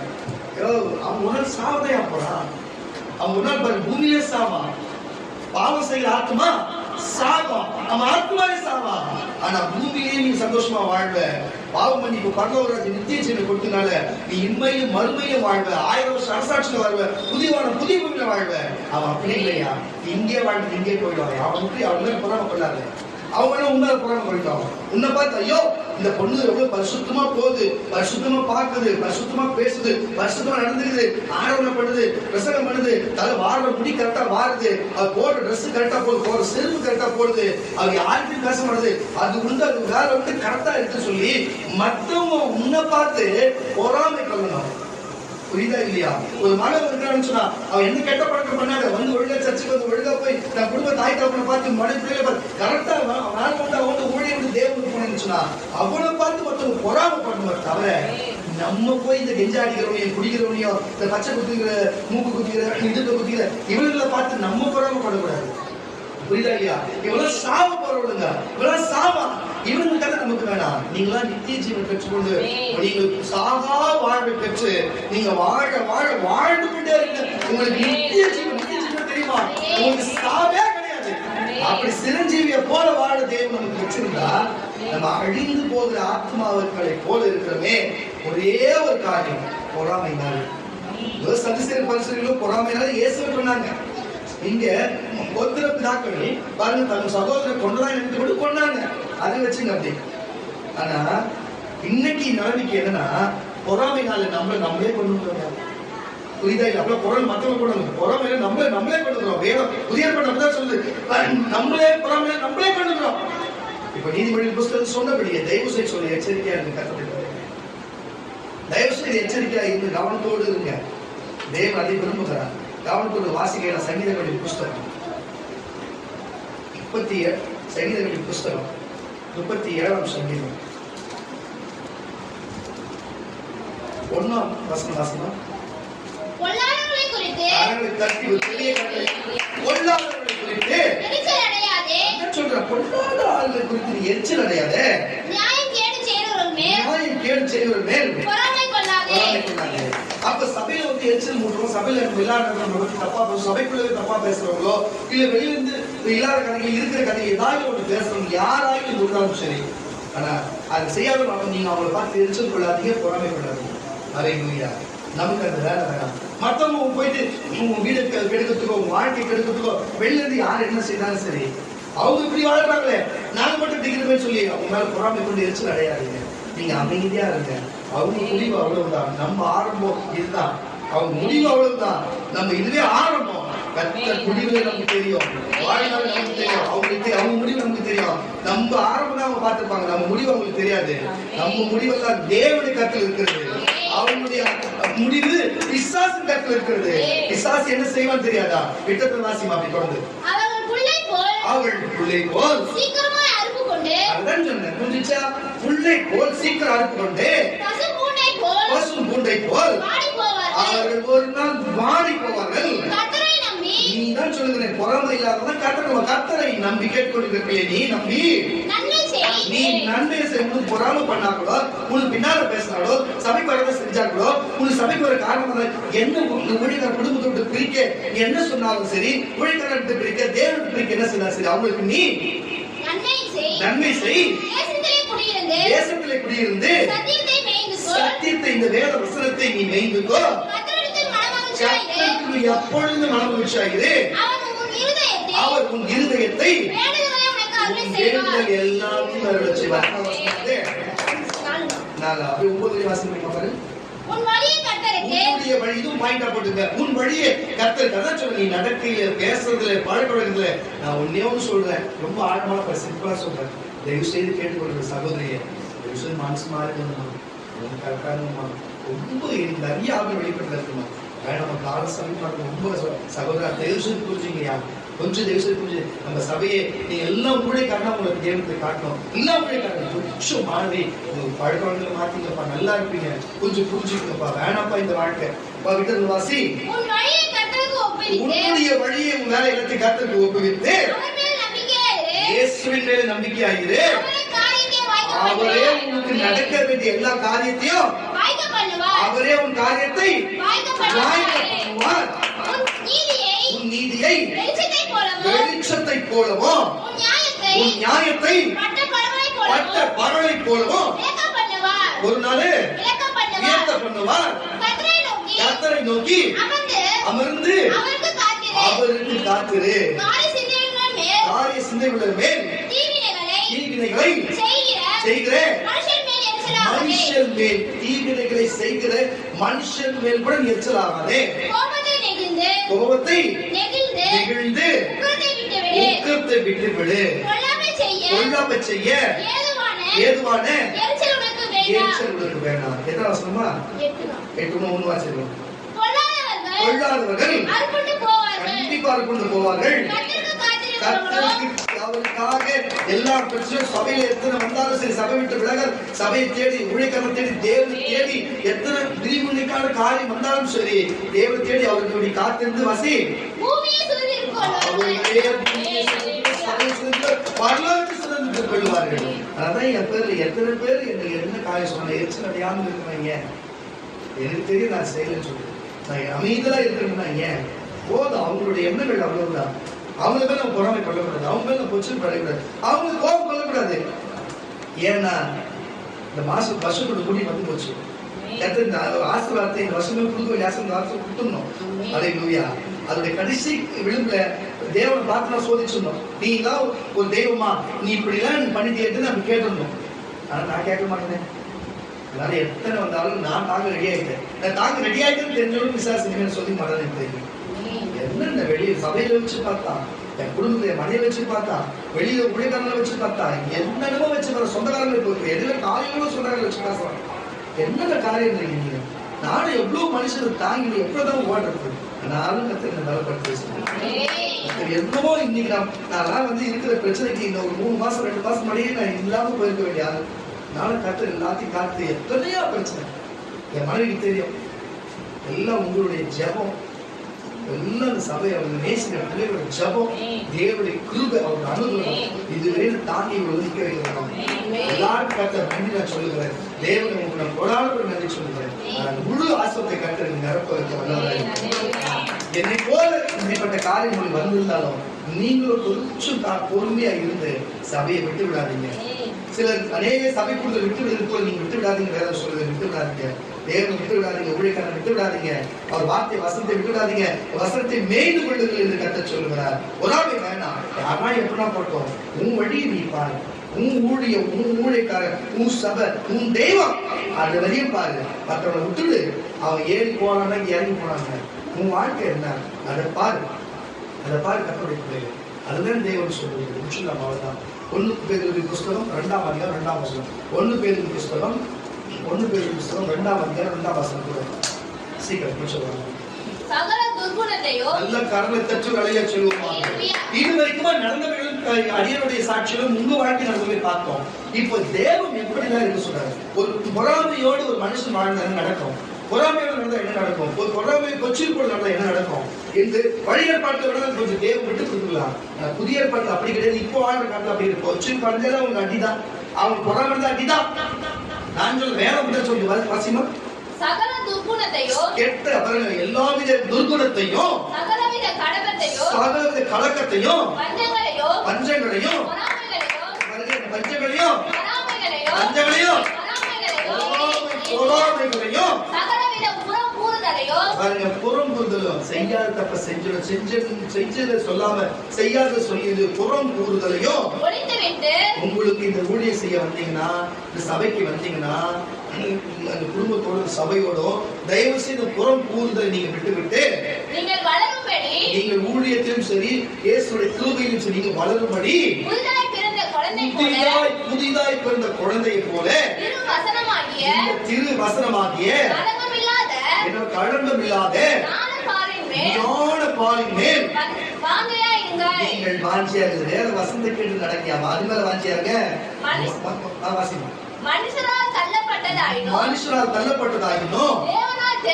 தேவனால் தெரிந்து கொள்ளப்பட்டதும் விலையேற பெற்றதுமாக இருக்கிற ஜீவனுள்ள கல்லாகிய அவரை சேர்ந்தவர்களாக நீங்களும் ஜீவனுள்ள கற்களை போல ஆவிக்கேற்ற ஆமா கரங்களை தட்டவில்லை சொல்லுவாங்க. 8வது வருஷமா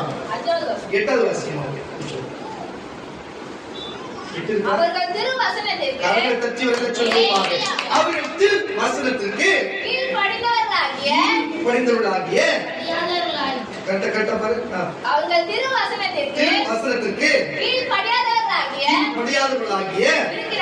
இருக்கிறாங்க. அதற்கென்றே நியமிக்கப்பட்டவர்களையும் இருக்கிறாங்க. அப்ப இது புரியுதா? இந்த வசனத்தை சொல்லுங்கன்னு சொன்னா, இந்த வசனத்தை அவங்க மனசுக்குள்ள ஏறி அவங்க திருந்தலன்னா, அவங்க எவ்வளவு தான் திருவசனத்தை கேட்டா கூட திருந்தாதவர்கள் கொண்டா இருப்பாங்க. அவங்களுக்கு அந்த கொச்சிப்பின் இருந்த பொறாமை இருந்து என்ன நடக்குமோ அது சம்பவிக்கும். ஆனா ஏற்கனவே அப்படி இருந்தவங்க அதை விட்டு புது குழந்தையை போல பிறந்தீங்கன்னு சொன்னா, உங்களுக்கு ஏற்கனவே சொல்லப்பட்ட அந்த ஆசீர்வாதங்கள் எல்லாம் உங்க குடும்பத்தின் மேலும் தலைமையில் நிறணும். நம்ம கரல் தட்டி வரல சொல்லுங்க. அதை கலாத்தியருக்கு எழுதிய நிருபங்கள் 5ஆம் அதிகாரம், கலாத்தியருக்கு எழுதிய நிருபங்கள் 5ஆம் அதிகாரம் 21ஆம் வசனம் 26 வரை உள்ள வசனங்கள் வாசிக்கலாம். கலாத்தியர் 5ஆம் அதிகாரம் 21ஆம் வசனம் 26 வரைக்கும் உள்ள வசனங்கள் வாசிக்க கேட்கலாம். கரங்களை தட்டு. இது எல்லாத்தையும் பாயிண்டா பண்ணுறோம். பொறாமைகள், கொலைகள், வெறிகள், விளையாட்டுகள், என்னமா இவைகள் முதலானவைகளை இப்படிப்பட்டவைகளை செய்கிறவர்கள் தேவனுடைய ராஜ்யத்தில் சுதந்திரிப்பதில்லை. குடி வெறின வெறின குடிசன வசனம் வாசன நல்ல கேட்டுங்க. சபைக்குள்ள ஒருத்தவங்க இவங்க முந்தி போறாங்க, இவங்க பக்கத்துல இவங்க நல்லா பேசுறாங்க, இதெல்லாம் நினைக்கிறாங்க. நீ பேசு, நீ பேசு, அவங்களே நீ குறை சொல்ற, நீ பேச, உங்கள்கிட்ட பேசுவாங்க. தேவனுக்கு நீ நெருங்கி போய, தேவன் அவங்க மட்டும் செய்யறாரு, நீ தேவன் நெருங்கி ஒண்ணு செய்வாரு. நீ அந்த சபை அவங்க மட்டும் செய், நீ நெருங்கி போய் அந்த சபை ஒண்ணு செய்யும். புரியுதா இல்லையா உங்களுக்கு? எல்லாருமே அவங்க பழக்க வழக்கம், அவங்க பழக, அவங்களுடைய எண்ணங்களை பொறுத்து இருக்கிறது. தயவுசெய்து சொல்லுங்க, நீ அவங்க மேல பொறாமை கிடையாது. வசி பொறாமைகள், கொள்ளைகள், குடிச்சிட்டு போதையில இருக்கிற வெறிகள், களியாட்டுகள், தான் தொப்புல இதை குத்திக்கிறது, பச்சை குத்திக்கிறது, அதை பண்றது, இதை பண்றது, இன்ஸ்டால ரீல்ஸ் பண்றது, இந்த மாதிரி களியாட்டுகள், இவைகள் முதலானவைகள் எல்லாம் இப்படிப்பட்டவைகளை, இப்படிப்பட்ட காரியத்தை செய்கிறவர்கள் தேவனுடைய ராஜ்யத்தை சுதந்தரிப்பதே இல்லை என்று முன்னே நான் உங்களுக்கு சொன்னது போல இப்பொழுது ஏற்கனவே ஒரு வாழ்வு சொன்னாரு, இன்னைக்கு ஆவியில உங்களுக்கு இப்பொழுது சொல்லுங்கன்னு சொல்றாரு. இதுக்கெல்லாம் நீங்க கை தட்டி இருக்கணும்.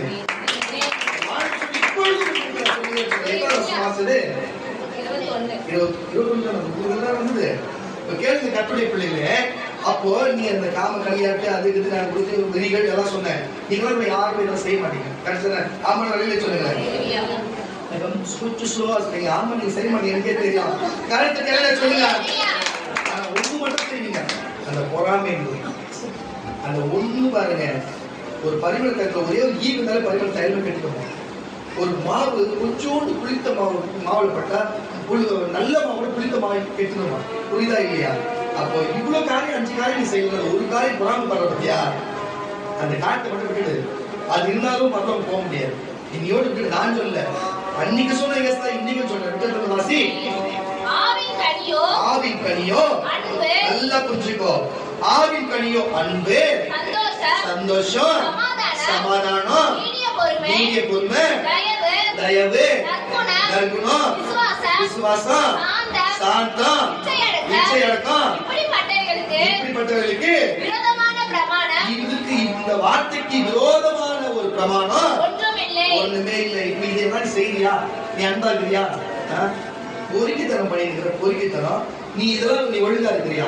இதெல்லாம் உனக்கு இதுதான் இருக்கணும். இது இருந்தா உனக்கு பொறாமை இருக்காது. வாசிமா, கிறிஸ்துவை உடையவர்கள் தங்களுடைய மாம்சத்தையும் அதன் ஆசை இச்சையையும் சிலுவையில் அறைந்திருக்கிறார்கள். நம்ம ஆவியாலே பிழைத்திருந்தால் ஆவிக்கேற்றபடி நடக்கவும் 26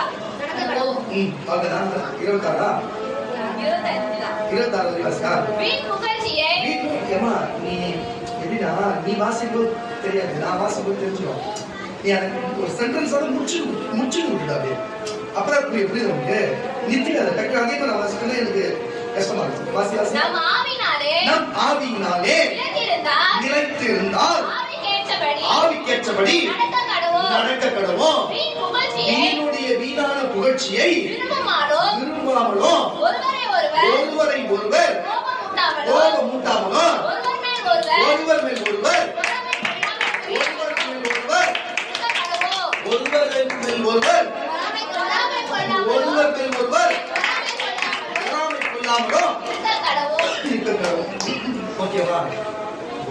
மேல் ஒருவர் பணத்தினாலும், உணவினாலும், வாழ்க்கை தரத்தினாலும், ஊழியத்தினாலும், குடும்பத்துக்குள்ள இது மாதிரி பல காரியம் இருக்கலாம். உங்களுக்குள்ளே தயவு செய்து எல்லாத்தையும் அன்பா நேசிங்க.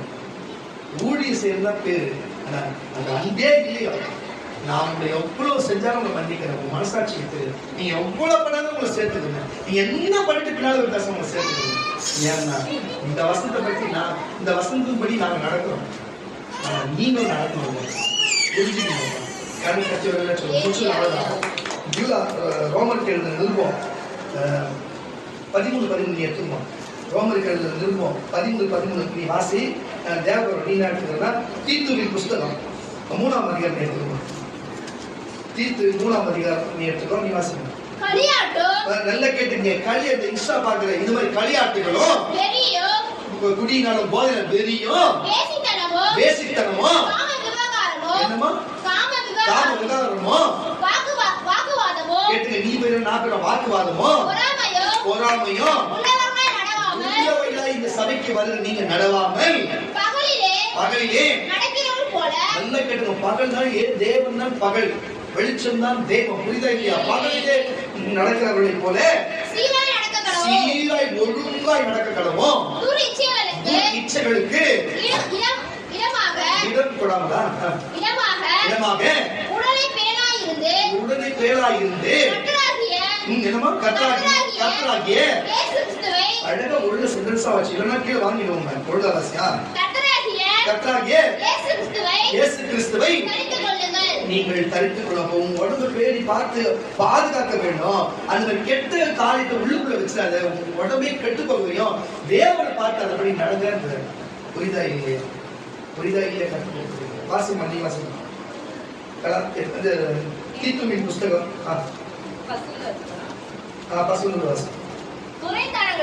துரைத்தனங்களுக்கும் அதிகாரங்களுக்கும் கீழ்ப்படிந்து அமைதியாக இருக்கவும் சகலவிதமான நற்கிரியைகளையும் செய்ய ஆயத்தமாய் இருக்கவும் ஒருவரையும் தூஷியாமலோ சண்டை பண்ணாமலோ பொறாமை உள்ளவர்களாக. இது எத்தனாவது வசனமா? இரண்டாவது வசனம். காரணம் தட்டுறதே சொல்லுங்க. பொறாமை கொள்ளாமலோ எல்லா மனுஷருக்கும் சாந்த குணத்தை நீங்க சாந்தமா இருந்து 1000 பேர் 1000 தப்பாவே பேசுறது நீங்க சாந்த குணமாய் காண்பித்து அவர்களுக்கு நினைப்பூட்டு. ஏன்னா முதல் காலத்திலே நம்மளும் புத்தியினரும் நம்மளும் ஒரு நாள் கீழ்ப்படியாதவரும் வழி தப்பி நடக்கிறவர்களுக்கும் பலவித இச்சை ஆசைகளுக்கும் இன்பங்களுக்கும் அடிமைப்பட்டவர்களும் துர்குணத்தை கெட்ட குணத்தோடும் பொறாமையோடும் ஜீவன் பண்ணுகிறவர்களுக்கு ஒருவரை ஒருவர் எல்லாரையும் பகைக்கிறவங்களா இந்த வசனத்தின்படி நம்ம இருந்தோம். ஆனா கிறிஸ்துவை ஏற்றுக்கொள்ளாத முன்பு இன்னைக்கு நம்ம கிறிஸ்துவை ஏற்றுக்கணும்ல, ஏத்துக்கணும். இது செஞ்சா தப்பு இல்லையா? அப்போ சிலுவையில அறிஞ்ச அங்க ஏரோதுக்கும் பிலாத்துன்னு சொல்லப்படுகிறவங்களுக்கு ஒப்பு கொடுக்கப்பட்டவங்களுக்கும் அங்க இருக்கிற சதுசேயருக்கும் பரிசேயர்களுக்கும் பொதுமக்களுக்கும் உனக்கு எனக்கு என்னையா வித்தியாசம்? எல்லாம் ஒண்ணுதானே இருக்கு. எப்படி யோசிப்படிய அந்த சகோதரர்களுக்கும் நமக்கு என்னையா வித்தியாசம் சொல்லுங்களேன். பாருங்க, ஈசாக்கு வாழ வச்சு நான் கொண்டு பார்த்து அழைச்சு வந்து அவன் ஆஸ்பத்தை பார்த்த உடனே பொறாமப்பட்டு அவனுடைய குரல்களை துருத்தி விட்டு அந்த இடத்துல போய் என்று சொன்னவனுக்கும் நமக்கு நம்பி வந்தவங்களுக்கு என்னையா வித்தியாசம் சொல்லுங்க. ஒரு காலத்துல நம்ம இருந்தோம், கிறிஸ்துவை ஏற்றுக்கொண்டிருக்கிறோம். அப்படி இருக்கக்கூடாது. கிறிஸ்து அவருக்கு பொறாமப்பட்டாரா? இவன் போய் பிதா பக்கத்தில் உட்கார்ந்துருக்கிறான் நினைச்சாரா? ஏசு சொன்னாரு, என் நாமத்தால் எதை காட்ட நான் செய்வேன்னு சொன்னாரு. என்னை விசுவாசிக்கிற நான் செய்கிற அற்புதத்தை காட்டிலும் மேலா செய்வான்னு சொன்னாரு. அவர் அதிகமா நானும் உங்களை அந்தனையா செய்வேன். வார்த்தை கொடுத்து உங்களுக்கு ஜபம் பண்ணி ஒரு ஊழியத்தை நிறுத்தி நீ இந்த வேலையை பாருங்க அந்த வேலையை பாருங்க செய்யுங்க. உன்னை என்னைக்குன்னா டம்மி பண்ணி போல இவங்க மறந்து போயிடுவானோ அப்படி பண்ணுவார். நான் போற ட்ரெஸ்ல வந்து நீ இப்படிதான் போட சொல்லிக்கலாம், நல்ல ட்ரெஸ் என்ன மாதிரியே பண்ணுங்க, என்ன மாதிரி உங்க சொல்லிக்கலாம், இப்படி ஏற்கட் பண்ணணும், இப்படி பண்ணணும், இப்படி வைக்கணும், இப்படி இந்த மாதிரி பேசணும், இந்த மாதிரி ஷூ போடணும், அதை போடணும், இதை பண்ணணும் சொல்லி நான் பெல்ட் போடணும் நான் உங்களுக்கு சொல்றேன். எனக்கு இப்படி செய்யணும்னு சொல்லி சொல்றேன். நான் பொறாமையா இருந்தா நீ அப்படி இருக்கிற ஊழியக்காரன் அப்படி இருக்கணும்னு சொல்லிட்டு உங்களுக்கு ஊழியக்காரனா ஆக்காம வேலை செய்யணும் வச்சுக்கலாமேப்பா. சகோதரி 2 பேருக்கு சேர்த்து தான் சொல்றேன். ஆமாவா இல்லையா? என்னோடு இருக்கிறனால தானே என் பிள்ளைங்க நான் ஆடு வந்தாலும் எந்த காட்டில என் பிள்ளைங்க நல்லா இருக்கணும்னு ஆசைப்படுவேன். புரியுதா இல்லையா? உன் மேல பொறாம தான் நான் செய்வேன். சொல்லுங்க, எனக்கு இல்லை, என் அப்பத்தை என் பிள்ளைங்களுக்கு மட்டும் ஏன் பொறாம புரிஞ்சுக்கணும். ஏன் வருது கொஞ்சம் மாத்தி முன்னாடி இருந்தோம். கிறிஸ்துக்குள்ள வந்து வேணாப்பா, சபைக்குள்ள கலவரம் வேணாப்பா, சபைக்குள்ள பிரச்சனை வேணாப்பா, கிறிஸ்துவுக்குள்ள வேணாப்பா, குடும்பத்துக்குள்ள வேணாப்பா, வழக்கவழக்குள்ள வேணாப்பா, கிறிஸ்தவ செய்யக்கூடாதுப்பா. கொஞ்சம் தேவசம் புரிஞ்சுங்கம்மா. கத்திரிக்கிட்ட வாசிவாங்க. நம்முடைய ரட்சகர் ஆகிய தேவனுடைய தயவையும் மனுஷர் மேல் உள்ள அன்பும் நமக்கு பிரசனமான போது நாம் செய்த நீதி கிரி நிமித்தம் அவர் நம்மை நல்லா புரிஞ்சுக்கணும். நம்ம நல்லா இருக்கிறோம், ஒழுங்கா இருக்கிறோம் அப்படிங்கிறது நல்லா நம்ம ரட்சிக்கல. ஆனா எதாவது ரட்சித்தார் வாசிமா? அவருடைய இரக்கத்தின்படியே ஜென்மம் முழுக்கினாலும் பரிசுத்த ஆவியினுடைய பரிசுத்தாவின் புதிதாக்குதலினாலும் நம்மை ரட்சித்தார். அஞ்சாவது வருஷமா 5வது வாசி வச்சு 29 வசந்த வாசி. நம்முடைய கிருபையினாலே நாம் நீதிமான்களாக்கப்பட்டு தம்முடைய கிருபையினாலே நீதிமானாக்கப்பட்டு நித்திய ஜீவன் உண்டாகவும் என்கின்ற நம்பிக்கையின்படி நம்ம சுதந்திரிக்கத்தக்கதாக அவர் தமது இரட்சகராகிய இயேசு கிறிஸ்து மூலமாய் அந்த பரிசுத்த ஆவியை நம்மேல் சம்பூர்ணமாய் பொருந்தளினார். பாருங்க, நம்மேலே சம்பூர்ணமாய் பொருந்தளினார். இந்த வார்த்தை இந்த கரங்களை தட்டி சொல்லுங்க. ஏன்னா நான் இந்த மாதிரி எடுத்து உங்கள்கிட்ட பேசுறேன்னு சொல்லிடுவீங்க. ஆனா அவரே தெளிவா உங்களுக்கு பதில் சொல்லுவாங்க. வாசி. இந்த வார்த்தை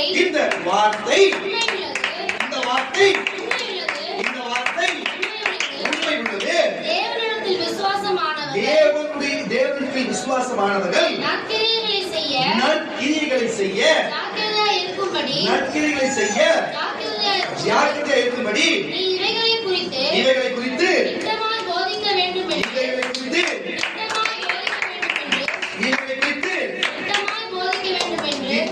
போதிக்க வேண்டும் என்று விரும்புகிறேன். இவைகளை நன்மையும் மனுஷனுக்கு பிரயோஜனமானவைகள். போதுமா? விலங்குகளுக்கு நல்ல மனுஷனுக்கு பிரயோஜனமானவைகள். இதுதான் இன்னைக்கு சபைக்கு இதை கொண்டு போய் கொடுன்னு சொன்னார். அவர் எழுதி கொடுத்தார். நான் சொல்லிட்டோம். போதுமா? அன்பா இருந்தா கொச்சிற்கு பொறாம வேணாப்பா, வைத்தச்சல் வேணாப்பா, சபையிலையும் குடும்பத்தையும் அக்கமகத்தையும் நட்புலையும் வேணாப்பா. என்ன போறதுலாம் ஊழியர் செய்கிற இடத்துல எல்லாம் என்ன அப்படி பண்ணாங்கப்பா. இன்னைக்கு கத்தர் இந்த வைத்தச்சல் புற்றவங்களாம் என்னை விட்டு விலகி விட்டுட்டு இன்னைக்கு என்னை நேசிச்சு நீங்க வந்துதான் அவனும் கூப்பிட்டு இன்னைக்கு கத்தர் என்னை வச்சு ஒரு நல்ல கூட்டத்தை கற்றுக் கொடுக்குற, நல்ல ஒரு குழுவை கற்றுக் கொடுக்குற, நல்ல ஊழியக்காரனுடைய ஒரு பழக்கத்தை கொடுத்து என்னை எல்லாரும் பயன்படுத்தி இன்னைக்கு நிறைய பேர் பயன்படுத்தணும். அன்னைக்கு நான் காட்டுறது ஒரு பலன் கத்தர் நீங்க கொடுத்துருக்காரு. இன்னைக்கு நல்ல மனுஷனுக்கு காட்டுறாரு, என்னை நேசிக்கிறவங்களுக்கு காட்டுறாரு. நீ வந்தாதான் எனக்கு முக்கியம், நீ வரணும் கூப்பிடுறதுக்கு என்ன இருக்கிறாரு. என்ன போய் பின்னால பேசுறவங்க யாரும் இல்லை. இன்னைக்கு நான் சொல்றதை கேட்டு நடக்கிறவங்களா இருக்கிறதா கத்தர் கொடுத்துக்கிறாரு. இன்னைக்கு இப்படிப்பட்ட மகிழ்ச்சியான ஊழியக்காரன் என்னோடு இருக்கிற கத்தர் வச்சுக்கிறாரு. அவங்களும் நம்மளோட இணைந்திருக்கிறோம், நம்மளும் அவங்களோட இணைந்திருக்கிறோம்னா நான் ஆரம்பத்தில் கஷ்டப்பட்டேன். அன்னைக்கு என் உறவுகளும் ஒரு சில பேர் என் கூட படுற துரோகியாகவும் என்னை பின்னால் புறம் பேசி என் மனசை கஷ்டப்படுத்தி என் சூழ்நிலையை பார்த்து வேதனைப்படுத்தி கொலஸ்ட்ரால் உண்டு. இன்னைக்கு எல்லாத்தையும் கத்தர் மாத்தி இன்னைக்கு உலக மக்கள் எல்லாம் என்னை நேசிக்கத்தக்க கத்தர் வச்சுக்கிறாருன்னா அந்த பாடலை அனுபவிச்சு நீங்க தெரியவாங்க. இன்னைக்கு என் குடும்பம் என்ன நேசிக்கிறதுனா இன்னைக்கு சபையில ஒரு நாளைக்கு நான் ஊழியக்காரனா ஏத்துக்காத ஜனங்கள் உண்டு, நம்பாத ஜனங்கள். இன்னைக்கு என்ன ஊழியக்காரனா ஏத்துக்கணும், எங்கிட்ட ஞானத்தை பெற்றுக்கொண்டு நீங்க அபிஷேகத்தை பெற்றுக்கொண்டு இன்னைக்கு இந்த வார்த்தை கேட்டு இந்த தீர்க்கதரிசி இந்த உலகம் முழுவதும் தீர்க்கதரிசி தொழிக்கப்பட வேண்டும். நீங்க நம்ம கொண்டு வந்திருக்கிறாருன்னா கத்தர் இங்க கொண்டு வந்து சேர்க்கிறாருன்னா நான் உங்களோட அன்பாய் பொறாமை இல்லாம உங்களுக்கு பழகுவோம். நீங்க என் குடும்பத்தோட சபையோட பொறாமையோட ஒரு அன்போடு பழகுவோம். நம்ம எல்லாம் இறுதி வரைக்கும் மறு ஜென்மத்துக்கு நம்ம போய் நம்ம பாவமணிய பரவ நித்திய ஜீவனை பெற்றுக்கொண்டு அந்த பிதாவிடத்திலும் இயேசுவிடத்திலும் உலாவி அந்த 1000 வருஷம் அரசாட்சியிலும் சரி புதிய புகழ நம்ம வாழப்படிக்கிற தேவன் இங்கேயும் சம்பூர்ணமாய் வாழப்படிக்கிற கருத்தை வைத்திருக்கிறாரு. இந்த 3 வாழ்க்கை நமக்கு வேணும்னா இல்ல இங்க இருக்கிற ஒரே கொச்சினுக்கும் பொறாமையோட வாழ்க்கையை அனுபவிச்சு இங்கே செத்து பாதாளம் நரகம் எரி நரகத்துக்கு போனோமா நீயே முடிவு எடுத்துக்கோ. அன்பு சகலத்தையும் போடும். அன்பாய் இருந்து கற்றுக்கிறது, ஒழுக்கமா நடந்தது, ஒழுங்கா நடந்தது, கதையை ஒழுங்கா பார்த்தோம், எல்லாமே கரெக்டா இது. யார் என்ன சொன்னாலும் சரி அதை பாதிக்கப்பட்ட சொல்லு, இதெல்லாம் குறை சொல்றான்னு சொல்லி பேசு, எடுத்து சொல்லு. நான் பொய்யை மட்டும் பேசாது. பொய் ஒருவரை பேசுறேன் இங்கேயோட எல்லாம் விட்டுட்டு புது மனுஷன் இன்னைக்கு பிறந்த புது ஒரு மகளா மாறி தேவனுக்கு ஒதுக்கல புரிஞ்சுக்கோ கற்றுக்கிறது இயல்பு தான் நான் செஞ்சுக்கோ, இனிமேல் செய்ய வேணாம்னு சொல்றாரு. புரிஞ்சுப்பீங்கன்னு நினைக்கிறேன். எங்கேயும் வேலையிலும் எங்கேயும் பொறாம வேணாம், கொஞ்சம் வேணாம், அதை விட்டு விடுவோம், அன்பா இருப்போம்.